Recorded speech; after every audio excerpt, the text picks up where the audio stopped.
Euro është duke prekur minimumin e kursit të këmbimit. Në vitet e fundit 40% ka rënë vlera e euros. Vlera e euros sigurisht që mund të jetë koncept që për shumë qytetarë ndoshta nuk e lidhin me përditshmërinë e tyre, po ajo që po ndodh është kriminale.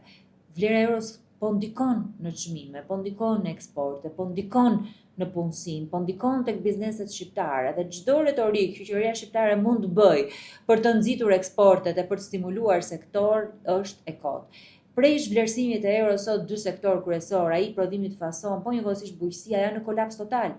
Janë dy sektor që deri dje jetonin me eksporte dhe sot i mungojnë tregut ndërkombëtar, sepse rënja e vlerës së euros si rezultati i kriminalizimit të ekonomisë, i parave të pista që janë duke hyrë në ekonominë shqiptare, ka pasur ndikim këto dy sektor, po ka ndikim në xhepin e qytetarëve. Shikoni, shumë e thjeshtë.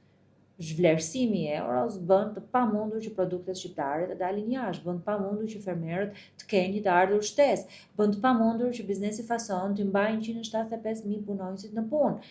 Duhet t'i nxjerr ato dhe ti heq ato nga vendet e punës. Dhe ky ndikim që zhvlerësimi i euros ka në ekonominë shqiptare është duke sjellë pasoja katastrofike. Nuk ka asgjë që të rekuperoj atë dëm që sot po bën pastrimi i parave në ekonominë shqiptare. Ky është rreziku i vërtetë i ekonomisë.